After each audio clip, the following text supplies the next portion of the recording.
요즘에 자영업 하시는 분들 폐업이 엄청 많아졌다고 해요. 우선 폐업할 때 그냥 폐업하시면 절대 안 됩니다. 폐업을 한다고 해서 사업자 등록증 말소만으로 끝나지는 않는다라는 거를 제일 먼저 알고 계셔야 돼요. 우리가 내야 되는 세금이 정말 많아요. 그걸 다 내야 됩니다.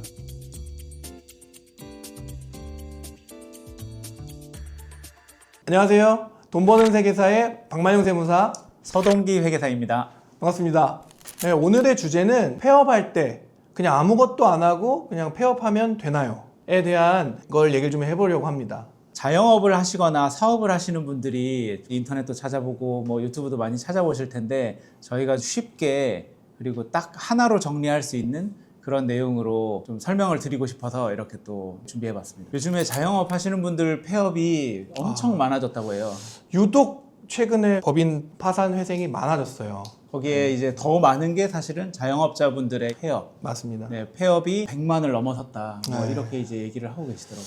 영업을 하시다가 임대료도 못 내고 직원 급여도 못 내겠고 이거 도저히 이렇게 계속 해가지고는 손실만 계속 나니까 나 접어야 되겠다. 이렇게 생각을 하셔가지고 대부분은 그냥 나 이제부터 접을래 이러면은 그냥 딱 끝날 거라고 착각을 하시는 그쵸. 분들이 계시거든요. 부가가치세법상 사업자 등록이라 하잖아요. 근데 폐업은 그 등록을 말소시키는 행위예요. 그래서 사업자 등록증은 없어지지만 법인 등기부도 살아있게 됩니다. 우리 부동산도 등기부가 있잖아요. 법인에도 등기가 있습니다. 그러니까 이런 게 정리가 안 됐다. 근데 사업은 안 한다. 이게 폐업입니다. 그리고 나서 해산의 절차 그리고 청산의 절차를 거쳐야 비로소 등기가 말소되고 완벽한 법인이 없어지는 이런 절차로 이제 가게 되는 거죠. 그래서 법인이 뭐 있으신 분도 있고 뭐 네. 개인 사업자이신 분도 있고 뭐 그건 다양할 수 있지만 어쨌든 사업자가 없어지는 절차는 동일하게 둘 다 이제 폐업 절차라고 네, 맞습니다. 이제 보시면 될 것 같아요. 맞습니다. 네. 폐업하면 그냥 다 끝나는 건가요? 뭐 이런 질문들이 있을 수 있어요. 폐업을 한다고 해서 사업자 등록증 말소만으로 끝나지는 않는다라는 거를 제일 먼저 알고 계셔야 돼요.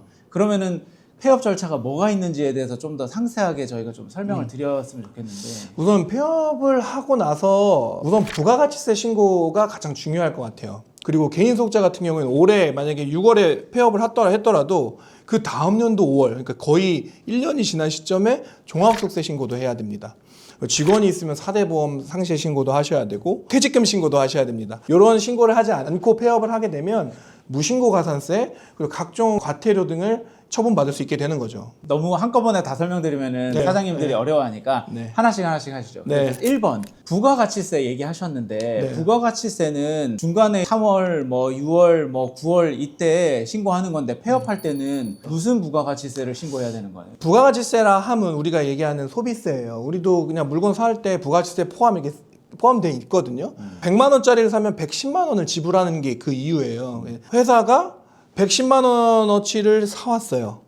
그럼 220만 원어치를 팔면 110만 원을 내는 구조거든요. 그런데 팔지는 않고 110만 원어치만 사오고 신고를 하면 10만 원의 부가세를 사실 돌려받는단 말이에요. 네.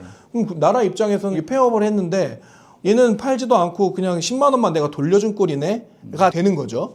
그래서 이 사업자는 매입한 물건들이나 고정자산들에 대한 부가가치세, 즉 폐업 시 남아있는 잔존재화라고 하거든요. 폐업 시 잔존재화에 대한 부가가치세를 반드시 신고하고 납부해야 됩니다. 그 원리가 자기한테 공급한 걸로 보는 거예요. 그리고 말씀하셨던 폐업 시 잔존재화를 하면은 인테리어나 집기 같은 거를 처음에 살 때 부가가치세 환급을 받았던 게 아직까지 남아있다고 보고 그쵸. 그거에 대한 처리가 안 됐으니까 마무리를 부가가치세 신고를 해줘야지 처리가 그쵸. 된다. 네. 그러면 폐업 시 잔존재화들을 남기지 않고 마지막에 집기 같은 것도 다 정리하는 게 더 나은 건가요? 뭐 그럴 수도 있죠. 그런데 그거를 특별히 더 싸게 판다든지 이렇게는 하면 안 되고 뭐 인테리어나 이런 건 사실 정리가 불가능하죠. 10원에 사와서 10원에 팔더라도 잔존재화는 없는 거니까 잔존재화에 대한 신고 의무도 없어지게 되는 거죠.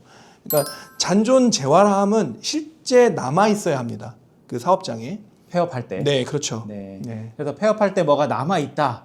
이러면 그거에 대한 부가가치세 정리를 해놔야지만 네.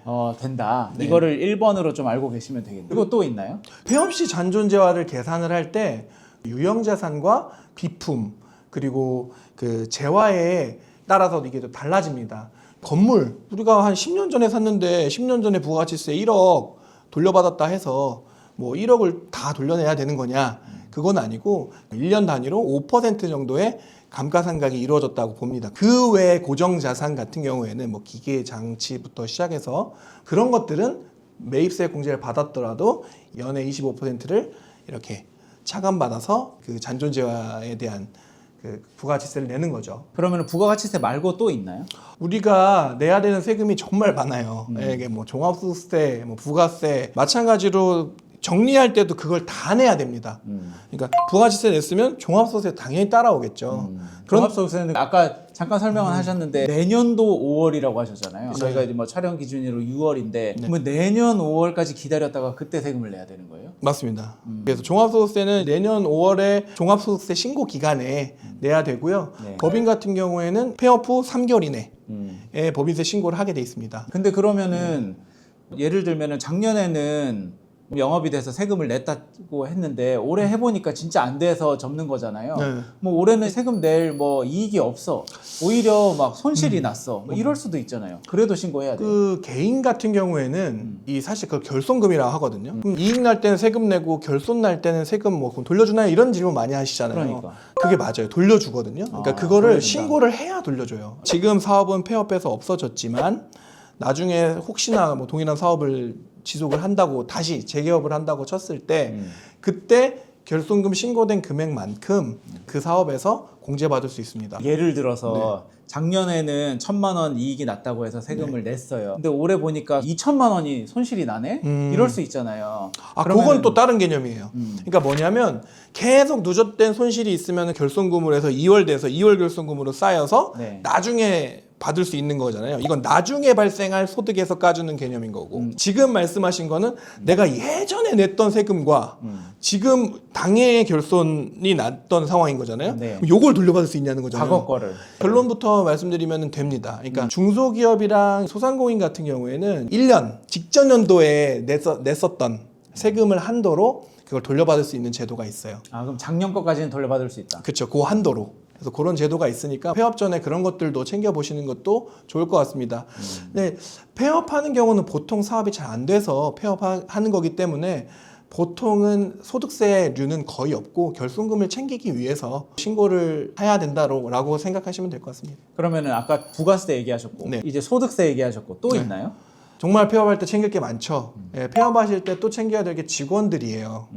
직원들이 급여도 밀렸을 수도 있고 직원들 사대보험도 계속 밀렸을 수도 있고 말소 신고를 해주지 않으면 직원들에 대한 사대보험이 계속 징수가 되고 직원들이 다른 데 취업할 때 해지해 주세요, 말소 시켜주세요 전화도 오고 이렇게 됩니다. 요건 이제 세금과는 좀 별개의 얘기인데 사대보험을 그 다음 달 15일까지 해지해야 되는 의무가 있습니다. 그래서 폐업하실 때 직원들이 있으시면 해지를 해주고 또는 사업상 중대한 위기로 인해서 뭔가 급여를 지급하지 못할 거나 이러면 공단에 대지급금 신청하는 것도 좀 도와주시고 그렇게 해서 원활하게 잘 마무리했으면 좋을 것 같습니다. 딱 간명하게 정리를 해주시면 좋을 것 같아요. 우선 폐업할 때 그냥 폐업하시면 절대 안 됩니다. 우선은 직원들 먼저 챙기죠. 예, 직원들 사대보험 그 말소 신고 꼭 해주시고요. 잔존재화에 대한 부가가치세 신고 꼭 해주시고요.